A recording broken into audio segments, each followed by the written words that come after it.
Jaya Radha Madhava Kunja Bihari Jaya Radha Madhava Kunja Bihari Jaya Radha Madhava Kunja Bihari Gopinana Balaba Girivaranadi Jaya Gopinana Balaba Girivaranadi Gopinana Balaba Girivaranadi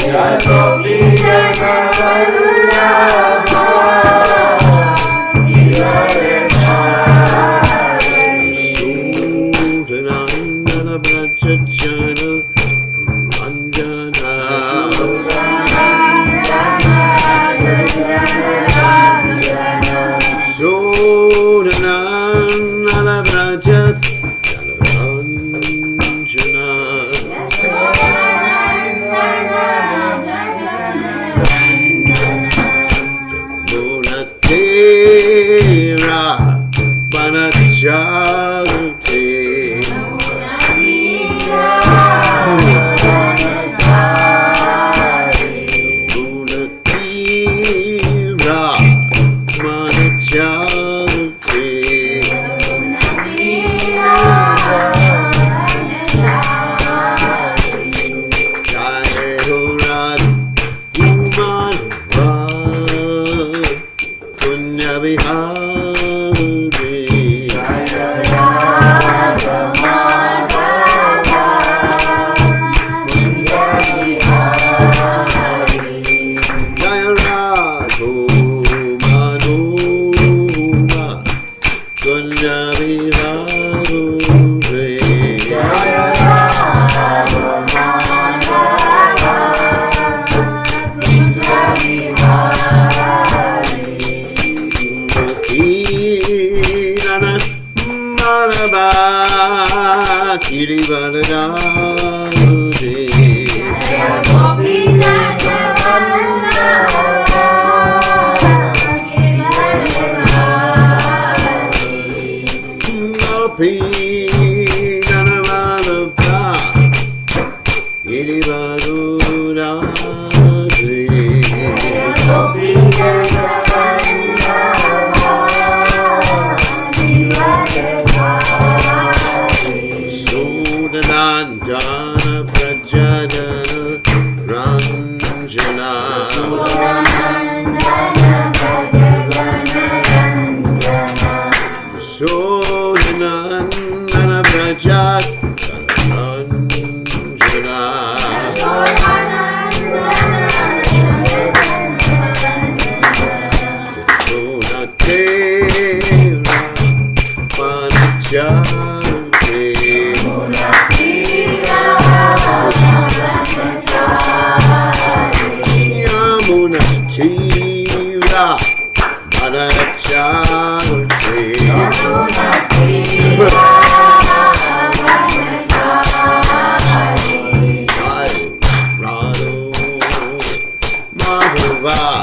Jai Om Vishnu Pad Paramahamsa Paravikacharya also Tada Satashi Shimad His Divine Grace Abhaya Charanada Bhaktivedanta Goswami Srila Prabhupada Ki Jai ISKCON Founder Acharya Srila Prabhupada Ki Jai Anantakoti Vaishnava Vrinda Ki Jai Namacharya Shila Vedas Thakur ki jai. Prim se Kaho Shri Krishna Chaitanya Prabhu Nityananda Shidway Gadadha Shivasadi Gaur Bhaktavinda ki jai. Shri Shri Radhakrishna Gopi Gopinath Shai Makunda Radhakunda Giri Govardhan ki jai.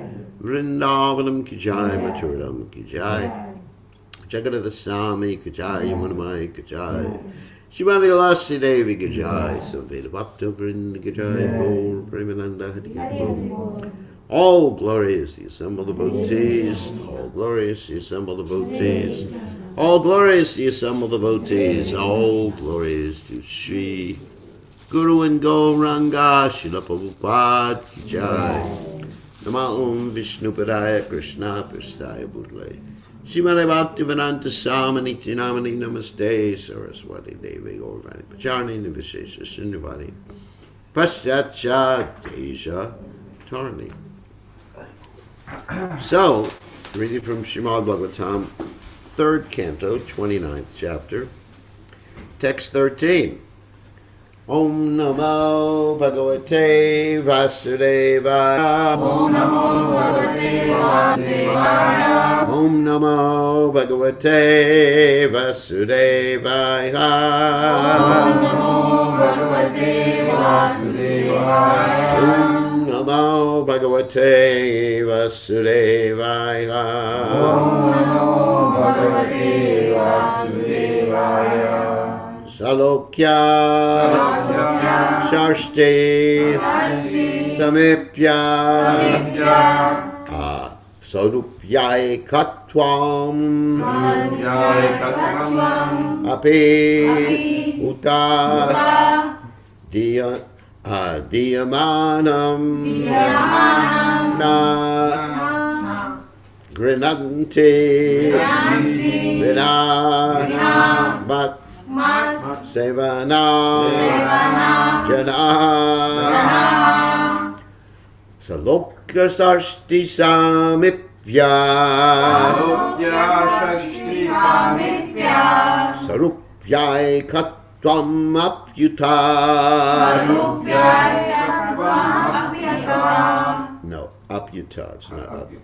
It's not Apyuta. So, Diyamanam Nagrinante Vinamat Sevanam Janaha Salokya Sarshti Samipya Sarupyai Katvam Apyuta. Diyamanam Nagrinante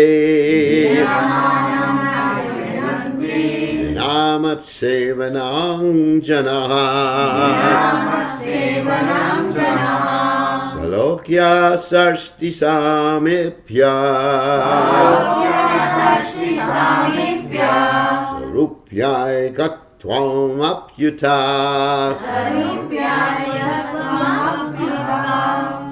Diyamanam Nagrinante Vinamat Sevanam Janaha. Okay.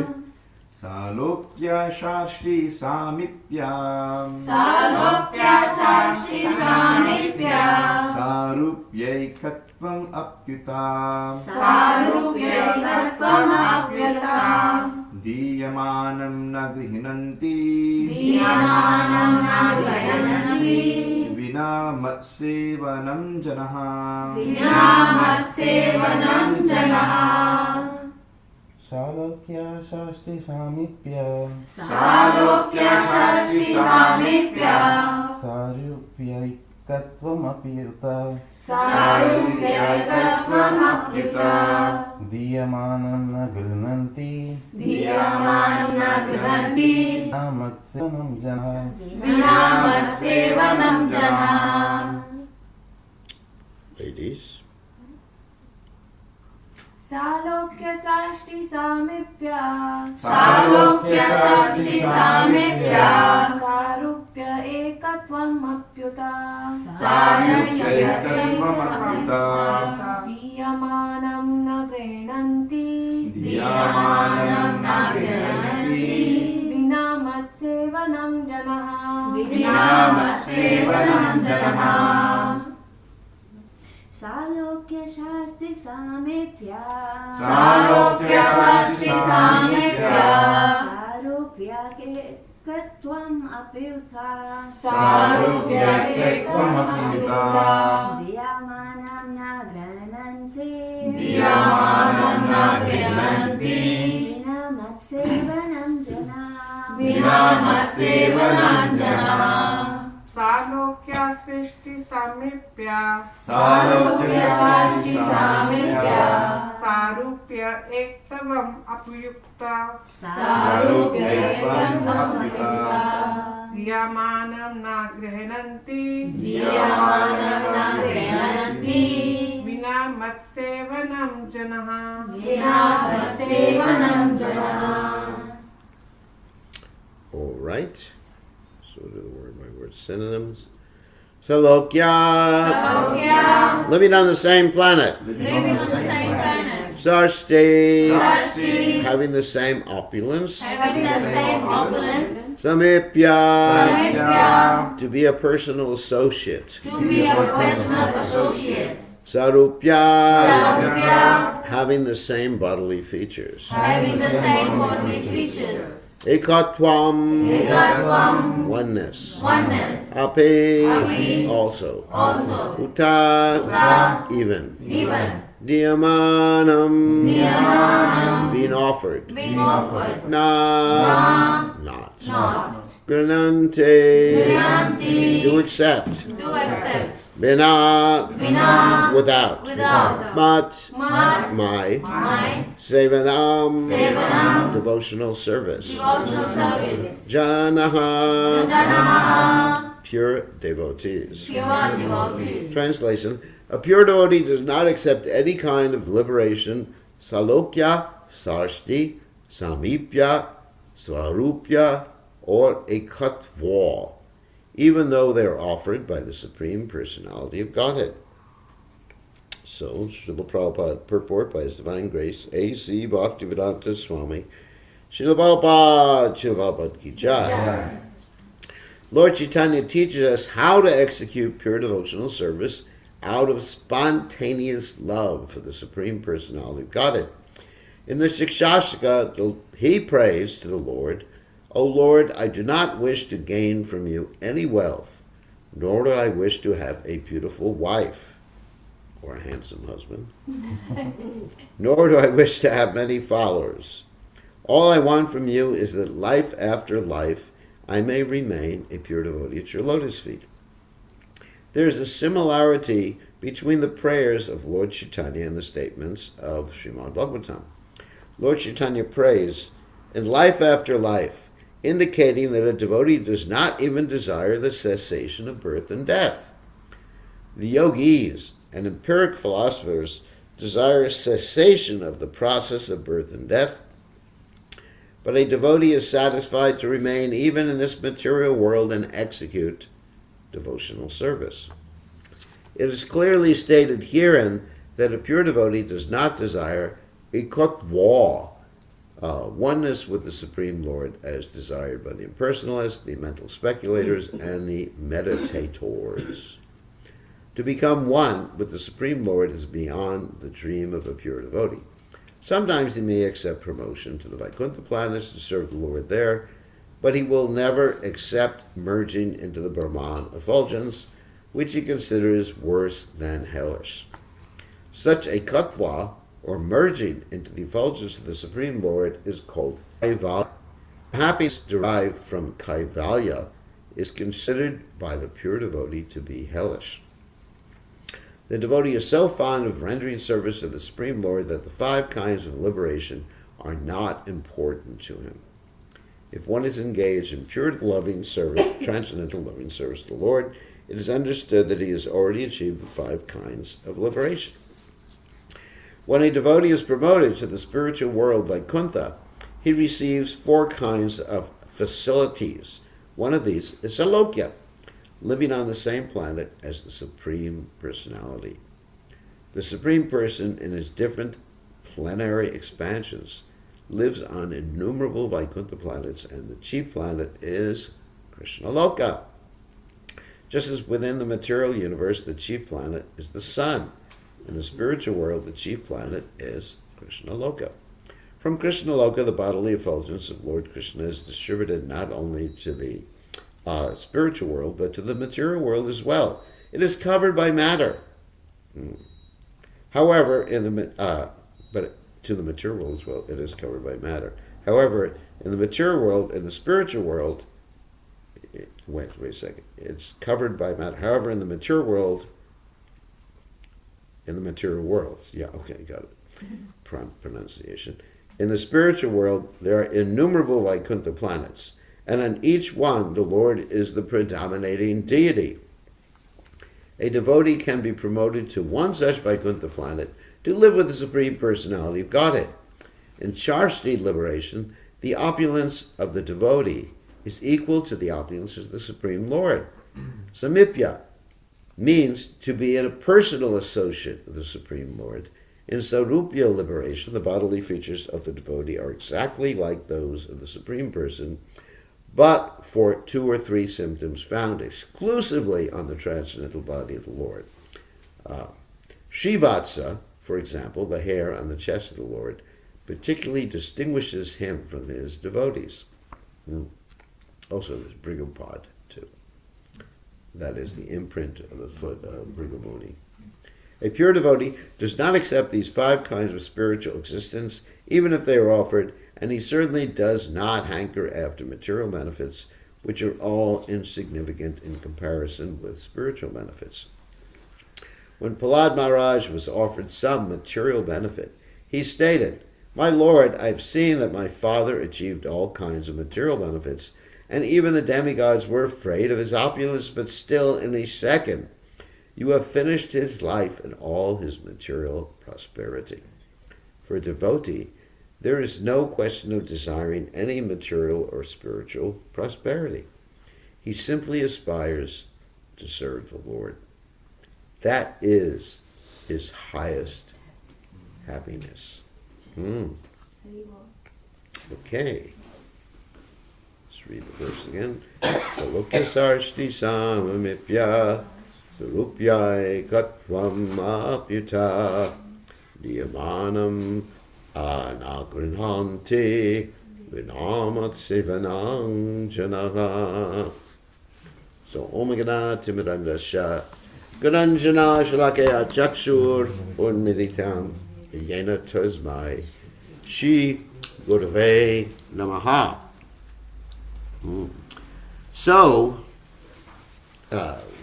we've heard extensively about the description of these 5 types of liberation, and we've also heard that of the 5, the devotee will never accept ekatvam, which means merging into the existence of the Lord, because Prabhupada here doesn't quote, but he makes reference indirectly to a statement by Prabhupada Saraswati, who says, Kevalyam Narakayate, that merging is miserable. So, and then we hear how a pure devotee doesn't want any of these things.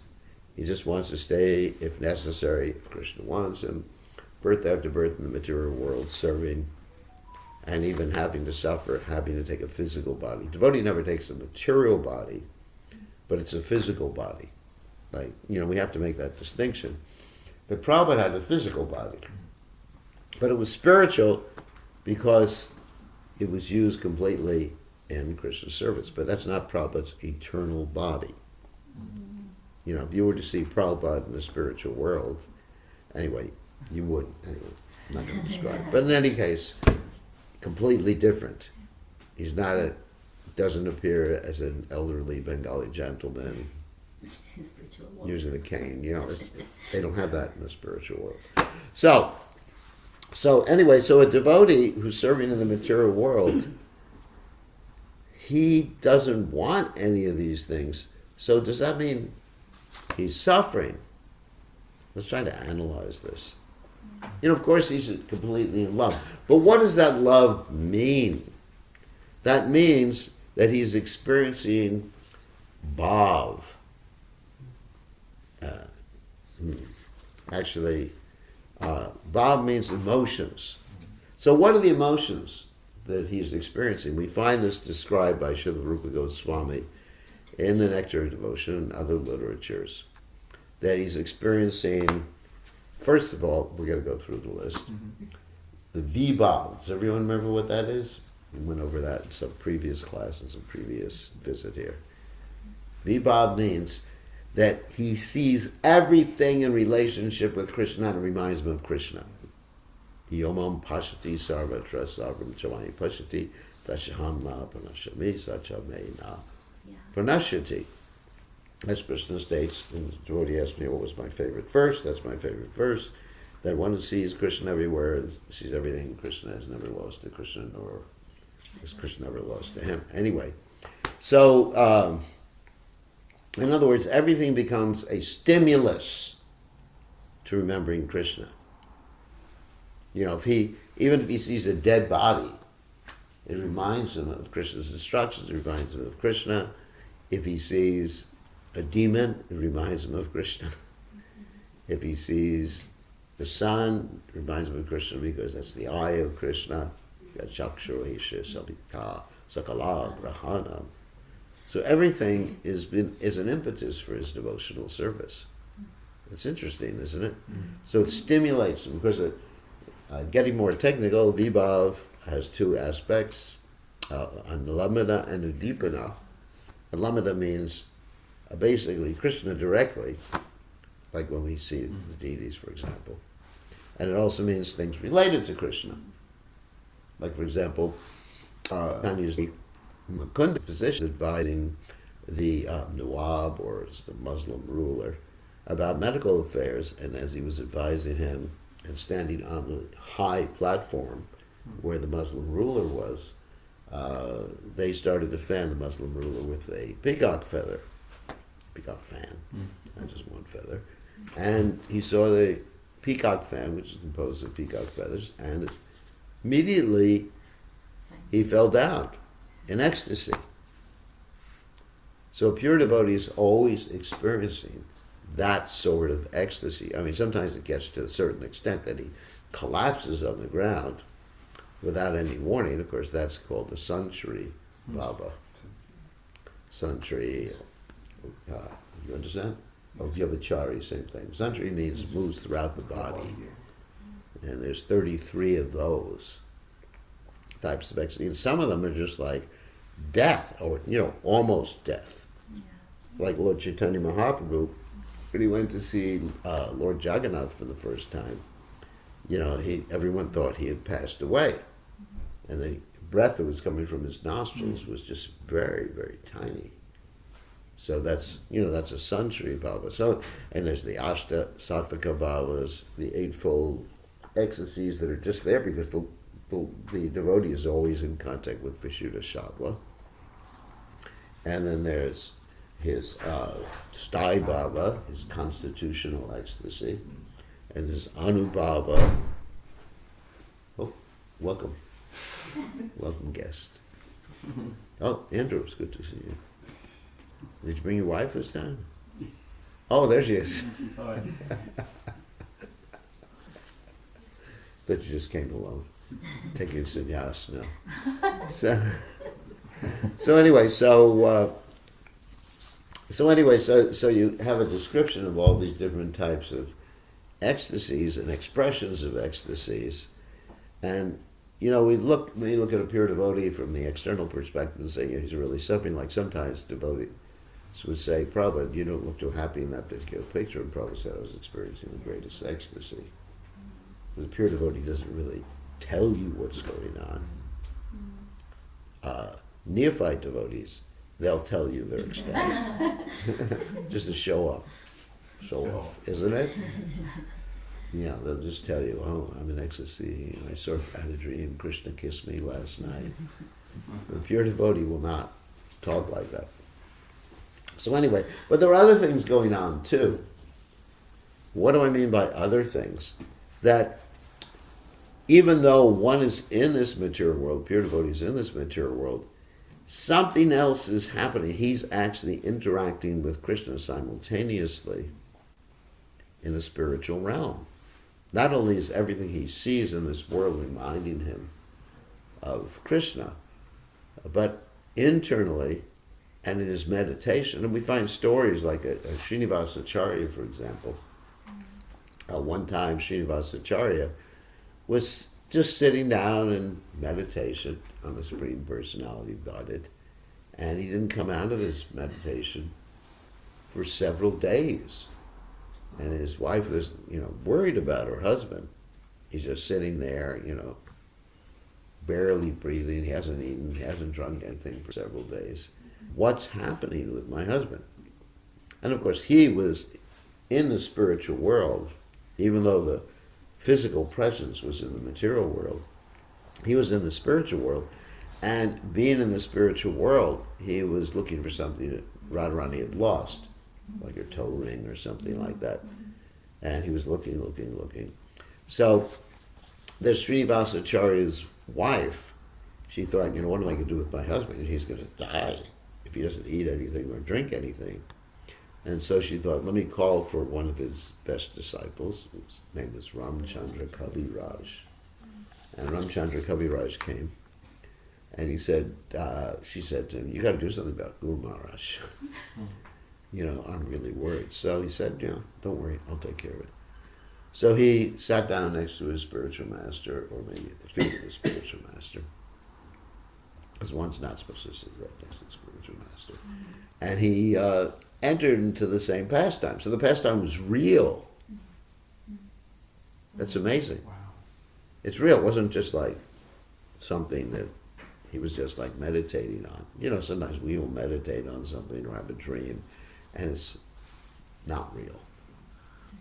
We may meditate that I'm with Krishna in the spiritual world, and Krishna's feeding Prashant instead of me feeding him Prashant. Anyway, so they entered into the same pastime, and they both together were looking for what was lost.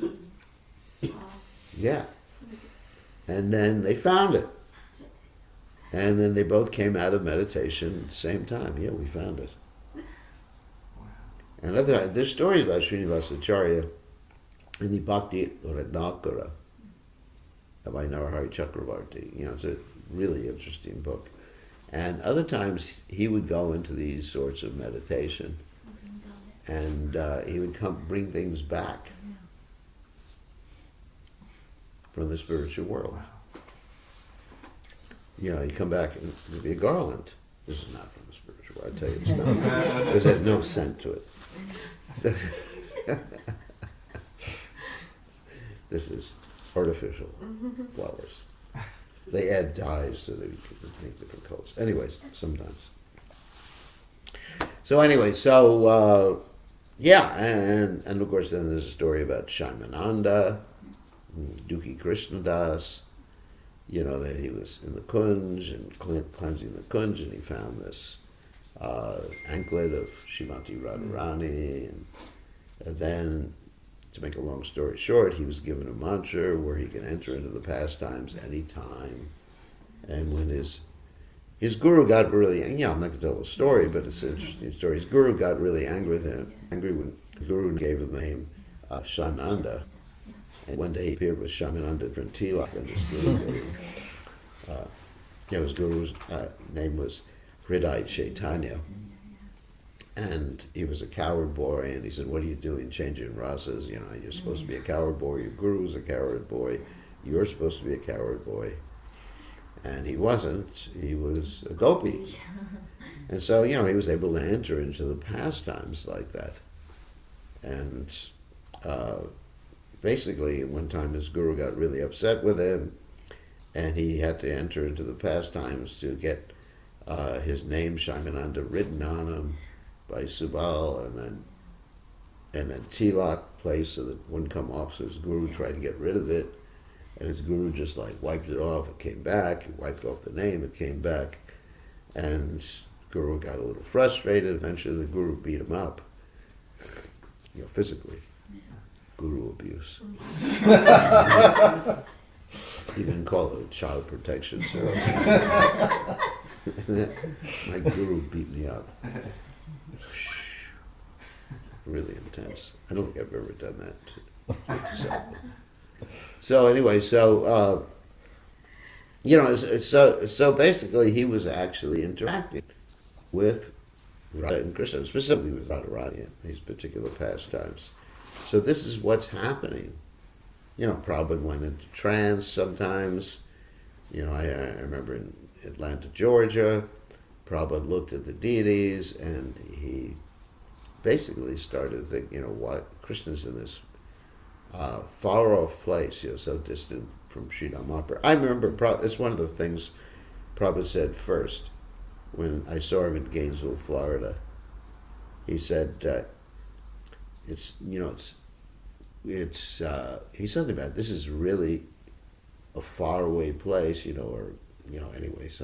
And I was thinking, no, this is like the center of the universe. But actually, according to Prabhupada, it was far away from Mayapur and far away from the spiritual world, just the mundane world. So who can understand a pure devotee's consciousness?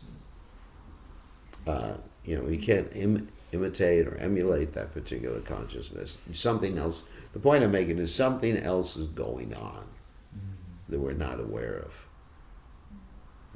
We don't want to project our mentality and think that the pure devotee's experience. That's a danger.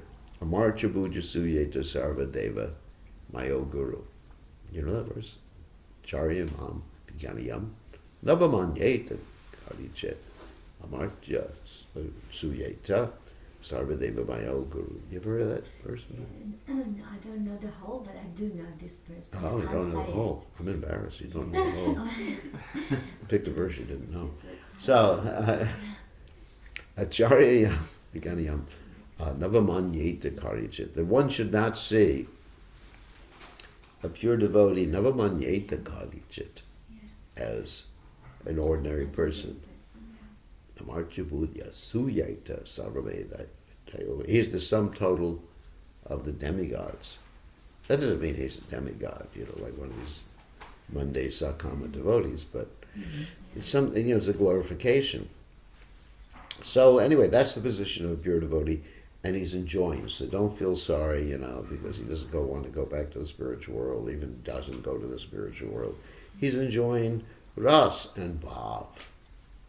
And even the pure devotees who come down and appear as demons, they're enjoying bhav too. Ras. There's direct relationships, rasas, and indirect. There's anger, humor, all these different experiences the pure devotees experiencing and Krishna is experiencing. And anyway, don't feel sorry for someone, for a pure devotee who's actually executing service in the material world, even though there's so many difficulties, like with Prabhupada, there were so many difficulties and so-called impediments. Prabhupada just took them as more impetuses for his devotional service. So everything becomes an impetus for a pure devotee. So any questions or comments about these things? Keep it short. Questions, comments, arguments, problems? No? Yes. When Jay and Vijay, so as in Chaitanya Mahaprabhu's pastime, they came out of their own sweet will, or? In Chaitanya Mahaprabhu's pastime, you're talking about Jaya Jagai Madai. Jagai and Madai, Yeah. they were Jaya and Vijay before. Right. At least that's some of the descriptions say that. So did they come out of their free will? I would say they were under Yogamaya, so they didn't remember their past. Neither did Hiranyakashipu or Hiranyaksha or Ravana or Kumbhakarna or Shishupal or Dantavakra. They didn't remember it. But they were enjoying still. Wow. Because it's a chivalrous exchange with the Supreme Lord. It's not that they were suffering. That's very interesting. Because they were seeing everything, even as demons, not Jagai and Madai, they weren't demons, but they were pretty bad. But even if you're talking about Hiranyakashipu and Hiranyaksha or like that, Yeah. they're actually enjoying their particular rus with the Lord, even though they're not remembering their devotees, but it's sort of enjoying because it's chivalry. Like a Kshatriya enjoys fighting. Right. Or just like, I mean, give you an example, like I was talking to some devotees who enjoy soccer here, who shall remain nameless. For me, it's just like soccer, getting angry. So how is that enjoyment? I was thinking, oh my God. I mean, just like I often mention that when I'm in the airport, I sometimes see people watching these games. Once I was in New Zealand airport, in Auckland airport, and there were the Auckland team, the All Blacks, Yeah. Oh, that's rugby. fighting the Fijian, Flyers or whatever the Fijian. What are they called? Yeah, I forget the name. And to me, I mean, it's just different modes of people enjoying different ways. The material world's a reflection of the spiritual world. So they're enjoying fighting too. You know, and actually with rugby, they're enjoying tackling each other and hurting each other. And that's a reflection of the spiritual realm. In the spiritual realm, Hiranyakashipu is actually enjoying fighting with Lord Nrsingadev. Because it's chivalrous. Yeah. Because that's it. Even though he's not aware that he's actually a devotee at that particular juncture. But he's enjoying it. I mean, I can't understand it. I can't understand how when someone enjoys soccer. I just like, it's just beyond my ability to understand. I don't have the adhikar to understand these things. So, you know, watching these people in the airport, you know, just like grunting and groaning watching the game. I just like, huh? Is this the zoo or the Auckland airport? Hinaksha did seem like he was enjoying it. Yeah, he was enjoying it. Yeah, because that actually when the Lord's mace fell down, Yeah, he said, pick it up. yeah, yeah. So it was chivalry. It wasn't like we depict like just anger, pure anger. It was enjoying, you know. And like, you know, the Banasura, for example. He wanted someone to fight against. He was beating his arms against the mountains, isn't it? You know the story? And he went to Lord Shiva. You know, I gotta have someone to fight with. Everyone else just runs away, you know. So just And Lord because Shiva there's- says, okay, I've given blessings, you're gonna have someone to fight with. Yeah, yes. It's gonna cut your arms off, but anyway. Yeah. So he's enjoying it. Yeah. So even though the demon background, but I mean they are pure devotees. Yeah. So that's why it's in their subconscious mind is there, but just because they Yeah, yeah. have it, and then Because they're realize fighting with that. Krishna. And yeah, that's the greatest thing to fight with Krishna. Krishna doesn't choose. No, in the people. spiritual world, you have the coward boys, they wrestle with Krishna. Yeah. And so they get more serious when they come to the material world. But it's still fighting with Krishna. And some of them, they do know they're actually giving enjoyment to Krishna. Yeah, Yeah. yeah, I mean, it's like a game.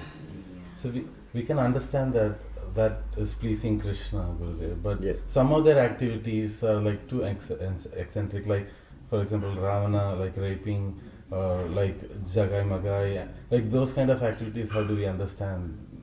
That's interesting. I was hoping you didn't ask that question. They, in that particular sense, they were actually agents of someone's karma. Nothing happens by accident. It's not that the Lord, just because you happen to be around some devotee who's been sent down as a demon, that, you know, you become an innocent victim. You know, you're an innocent victim. Wow. You're not, you know, that wasn't. Yeah. You know, so, yeah, I mean, Okay. I mean, I even question, you know, because Ravana was a cannibal, so. Yes. But, you know, that was the Lord's pastime. So. somehow or other, his anger, like, you even find that in the case of Hiranyakashipu, the Lord arranged that Hiranyaksha was killed first, so that Hiranyakashipu's anger could be stirred up even more and more. More fun to fight with. Yeah, he wanted him to become angrier, so he could fight with him.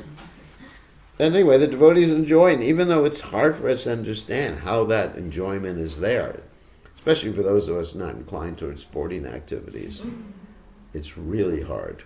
I mean, chivalry is something I've never really been able to understand. Bhishma Dev has that power. Yeah, like Bhishma. Yeah. It's just, but it's a different mode. A chivalrous mode. Fighters. And the fighters were dharmic too. If someone dropped the weapon, they say, pick it up. Except in the case where Karna was killed unfairly by Arjuna because Krishna assisted. But that happens. But Karna was not actually a devotee before. That's a little bit different. Where grandfather Bhishma is a devotee, was a devotee. So it was like a chivalrous relationship where Arjuna was firing the arrows into grandfather Bhishma. It's hard to understand if that's not your nature. If you're a Kshatriya, you really, you understand this. So any other questions? Yes. Yes, Gurudev. So, when you were in the airport, you were mentioning how a devotee doesn't want to take birth again. Doesn't want to go back to Godhead and is happy to take birth again and again. Yeah, it will do. Like he'll go back to Godhead if that pleases Krishna.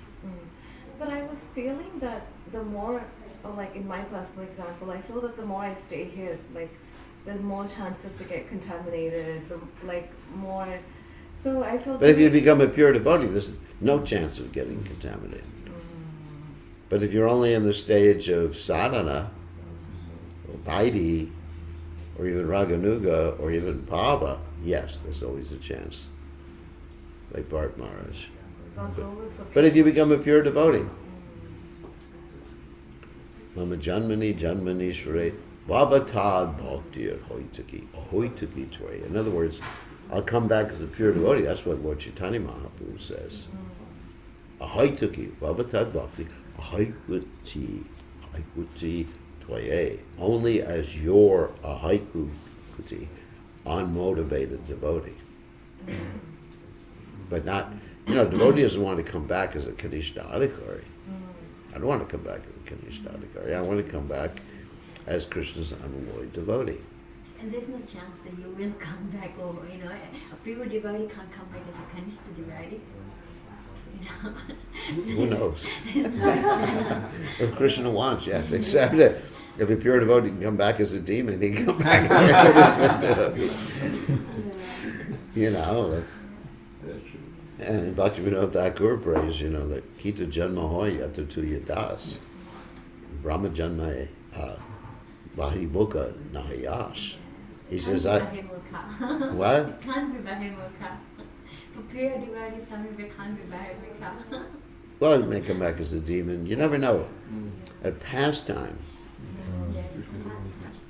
pastime, there may be pastime. Like for example, Bhaktivinoda Thakur in his early life, he was more interested in Christianity than the Vedic literatures and Hinduism. He just wasn't interested because he saw the hypocrisy. And so, and even there's indication. I mean, in his autobiography, it's not just indication. He ate meat before. Bhaktivinoda Thakur himself states about that in his autobiography. Was it like some that he ate. residual karma or something? No. Pastime only. No, it's pastime. He's a Nityasiddha devotee. Correct.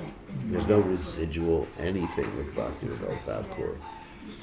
And Bhaktivinoda Thakur even states that I was just reading his autobiography, up to the day he took initiation, he still was eating meat. Amazing. And anyway, so who can understand the Lord's pastimes, what the Lord is going to want you to do? But a devotee is surrendered.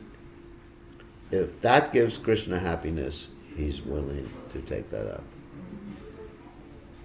If a devotee, as we often quoted from the Chaitanya Charitamrita, if my unhappiness gives Krishna happiness, then my unhappiness is my happiness. But don't emulate that.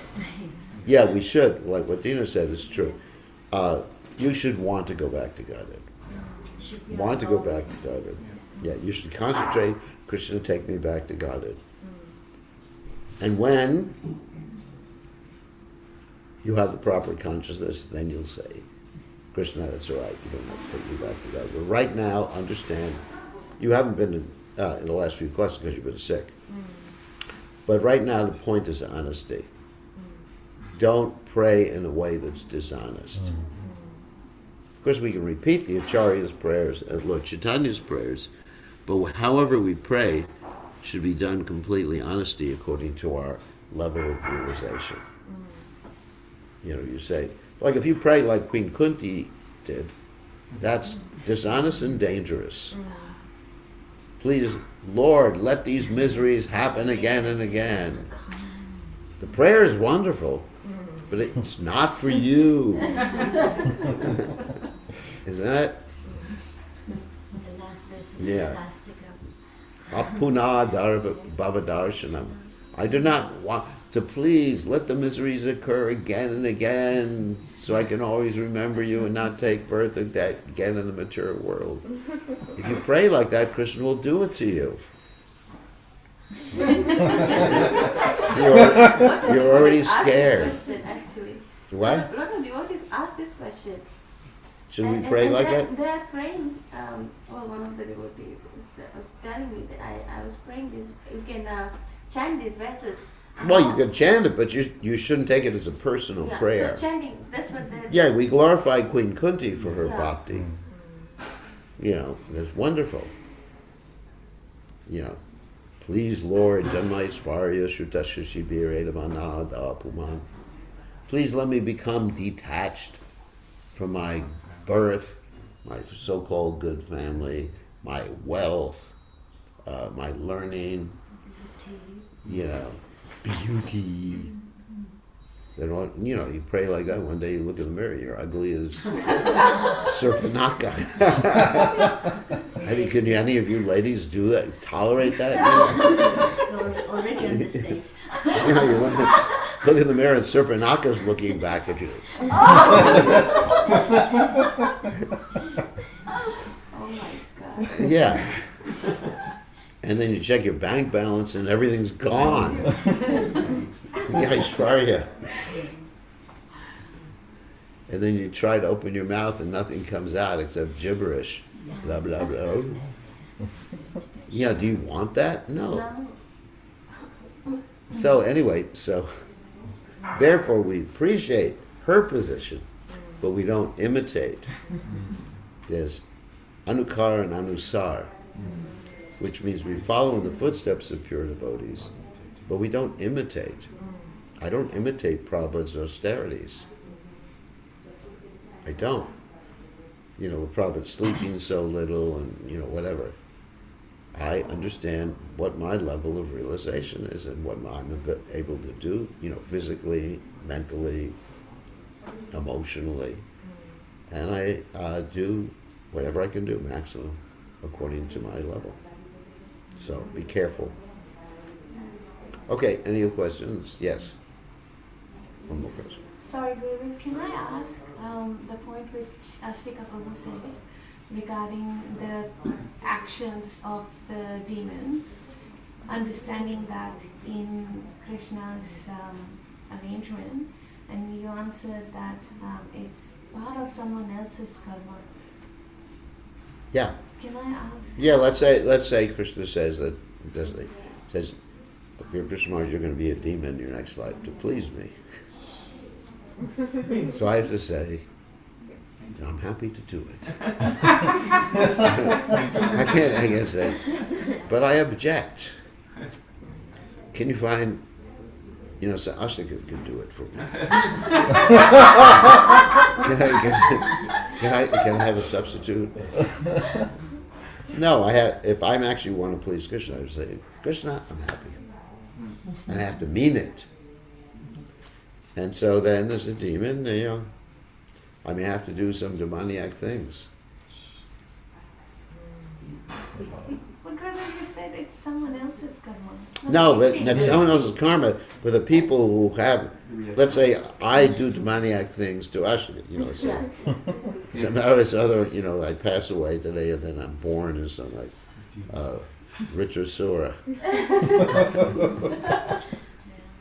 You know, come in the door, you know. Or some politician who should be named. Anyway, so I don't go there. But and then people get hurt. But the people who get hurt, they're not like innocent victims.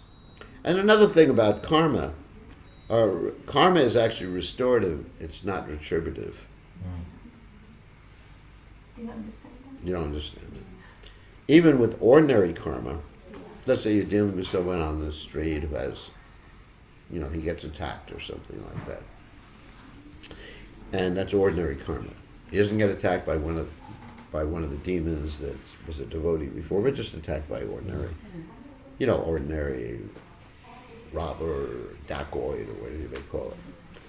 His karma, it's his karma. But his karma is not simply to make him suffer for what he did in the past, but to learn a lesson. Like if you punish your child, then, you know, I don't advocate punishing. But anyway, so if you punish your child, it's to rectify it, not to make him suffer. Hopefully. And if it's to make him suffer, you actually have lost your temper, and actually it's detrimental to the kid. You know, sometimes you got to say, no mobile phone for 20 minutes. That's like torture. Yes, torture. They did a study. They tried to take away the mobile phone from kids for like a day or two, and they couldn't last for more than an hour or two. So anyway, so it's to rectify the person. Yamaduta's punishments are to rectify the person. So sometimes, my understanding is that when Krishna has a devotee appear as a demon, and that demon does things really bad, like eating sages or something, which the Rakshasas did, then those particular persons who had to suffer in that way, it's due to Krishna's plan or their karma. You understand? That's the karma's agent. Yeah. In that case, they're acting as karma's agent.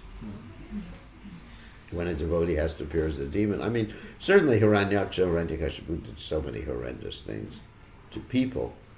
But in this material world, there's no such thing as an innocent victim. I mean, as hard-hearted as that may sound, there's no such thing as an innocent victim. Nothing happens accidentally. So Gurudev, sorry. I heard somewhere that, say suppose someone is a good devotee and he is going towards the goodness. Yeah. He's doing good things. Yeah. But the past bad deeds which he was supposed to get karma of, that gets transferred to person who is envious to this person. I never heard that. Oh really? Thank God. That would be good, because then I can transfer all that stuff. Yeah, please become envious of me. I need to transfer a lot of stuff to you. I never heard that. Oh good. If you could find some Shastric reference, that's the main thing. We accept things Guru Shastra Sadhu, not because somebody said. You know, you got all these things like every time you yawn, you have to snap your fingers or else. Never heard that. That's one of the rituals. Oh, okay. You go. Yeah. The first time I saw that, I thought someone was hungry. I said, are you hungry? Looks like a spray, a Vitamin spray. I mean, we have so many rituals. I mean, for example, sometimes, you know, when we give Gayatri mantra to someone, you say, you know, put your hand under your cloth.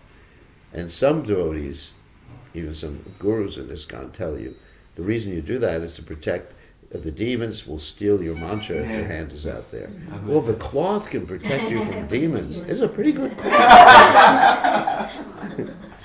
You hear so many things. And I think, when I did this, I was told, the cape you have is actually to protect you from women. I mean, I was thinking, is it like a bullfight or something like that?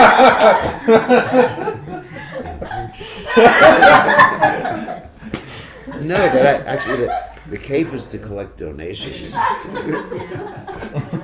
what it's originally. I mean, now we don't do it because they used to give donations of fruit and vegetables and grains, so you had to catch it in something.